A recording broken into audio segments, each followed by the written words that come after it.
Alright, so this video should have sound this time. I hope it works. Today we're going to be graphing quadratic equations, and this is our last part before the end of the school year.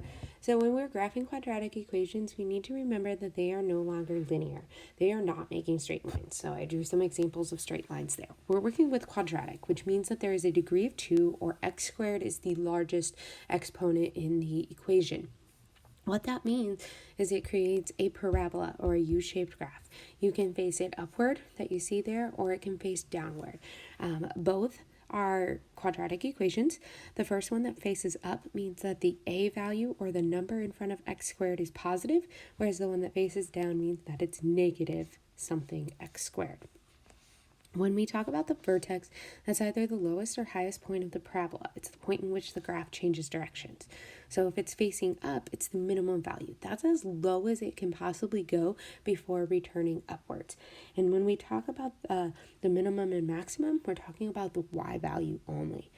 And a vertex is a point, so it is an ordered pair xy. In order to get the vertex, though, we have to find what we call the axis of symmetry. It's an invisible vertical line that divides the parabola equally in half. So whenever I do my vertical lines or my axis of symmetry, I always make sure that I draw it in as a dashed line, because that means that there should be equal number of points on each side, and they should be equal distant from that axis of symmetry. Now the axis of symmetry is always x equals. So when I find my x value, I'm able to plug it back in the equation to get my y value. So now I have an entire ordered pair or vertex. The opposite of b divided by 2a is the axis of symmetry equation. Now make sure that you understand it is the opposite of b, not negative b, just the opposite of b. So if b is positive, it becomes negative. If it's already negative, then it becomes positive, and you divide by 2a. The b and the a come from the quadratic equation ax squared plus bx plus c. Alright, so these first four are pretty quick and simple. We're going to look at, are these four equations here, are they quadratic or not? So when we look at this first one, letter A, we have negative 4x plus x squared plus 8.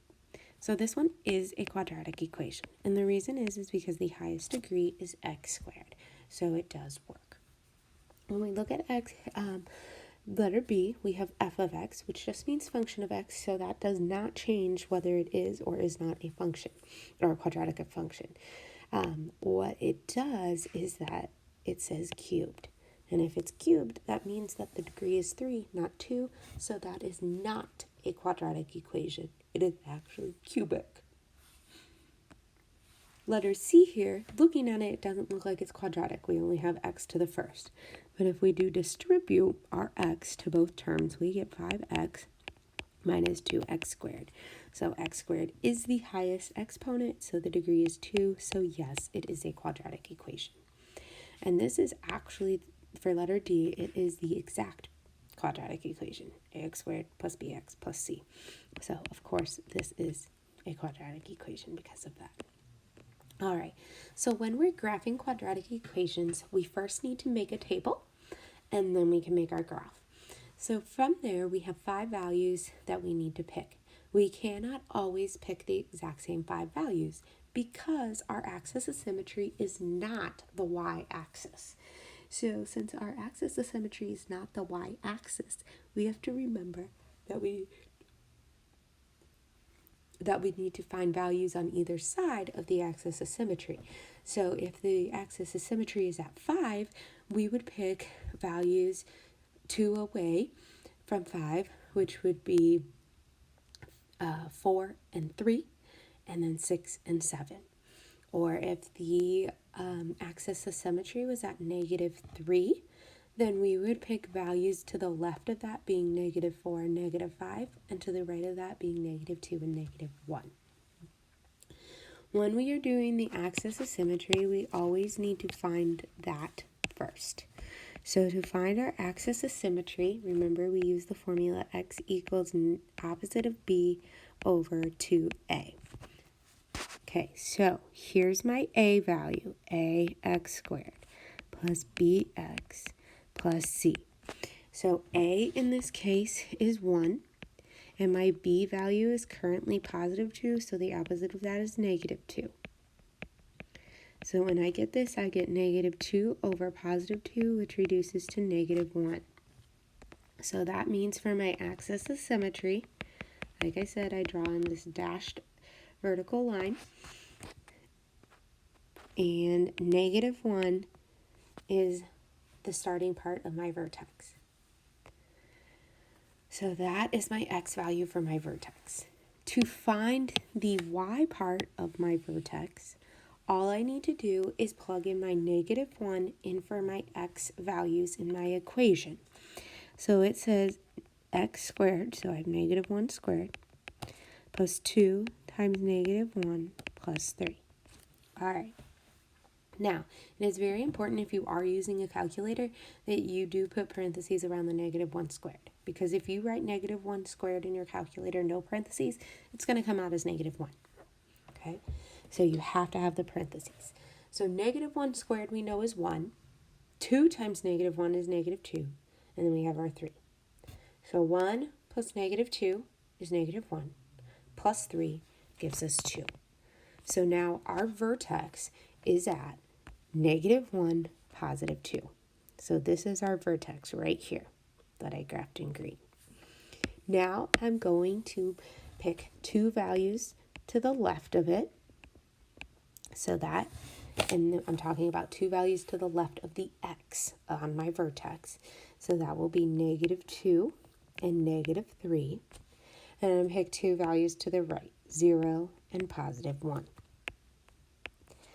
Again, remember how I told you, you are not always going to pick the exact same values every time you graph a quadratic. You have to find the vertex first in order to decide that. So, when we have decided this, there are two approaches. You can do negative, plug in negative 3, get your answer, negative 2, plug in your answer, 0, get your answer, 1, get your answer. So just going top to bottom. I usually like to start with the easiest ones because those are typically the ones I'm not going to make a mistake on.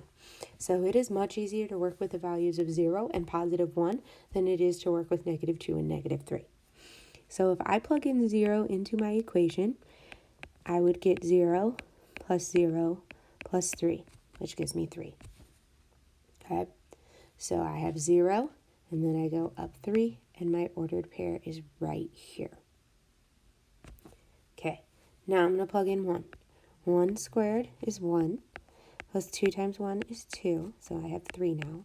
Plus 3 again gives me 6. So positive 1, 6 is going to be right here. Now if you remember back to the beginning, I told you that when you are graphing a parabola, it's either going to open up or it's going to open down. The other thing that you need to remember is that if this is only 1 away, then this value also can only be 1 away.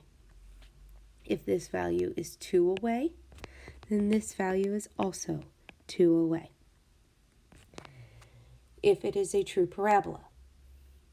So now I'm going to test, is it true? That means that this value, when I plug in negative 2, should come out as positive 3. So now I'm going to check. Negative 2 squared is 4.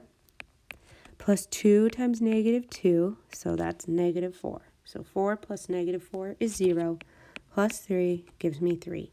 So it did end up coming out true, so I'm going to erase these arrows here because I know it's true. All right, now I have the value of negative 3. When I plug that in, it should come out as positive 6. Negative 3 squared is 9, plus negative 6 is going to give me 3, plus 3 again gives me 6. So it did come out correctly. So again, I'm going to erase these arrows because I don't need them. A parabola is always a gentle U-shaped graph. Do not, oops, I'm going to redo that. Do not actually make a point. Make it rounded on the end. If you make it a point, that is absolute value, not quadratic. Okay, so here's our graph. Remember, we have to have at least 5 points. I will never accept an answer without 5 points, and I'll never accept a correct answer without all 5 points worked out. Okay, now you always have that trick that you know that the 2 on either side, so in this case -2 and 0, are both going to be the same values, and in this case -3 and 1 are also going to be the same values. If you don't get them to be the same values, you did something wrong. Maybe you don't have the correct axis of symmetry, or you did your math incorrectly. The last thing that I'm going to require that you always do is find the minimum or maximum value. So our minimum and maximum value is determined right here by our vertex. Our vertex is at -1, +2. We always talk about it in relation to the y value. So that's why I put a y here. Okay. And we know that our y value is 2, so we have that. Now we need to decide, is it a minimum or maximum value? So our parabola is opening upward. If it is opening upward, that means that it is a minimum value. Meaning, if I go from this side, that's the minimum I can go down. And then I have to start coming back up. Okay? So I have to make sure that I know that that is a minimum, which means y has to be greater than or equal to 2. And if I look at my table itself, the lowest value I see for my y is 2. I have a 3 and I have a 6 and a 2, but I have nothing lower than +2.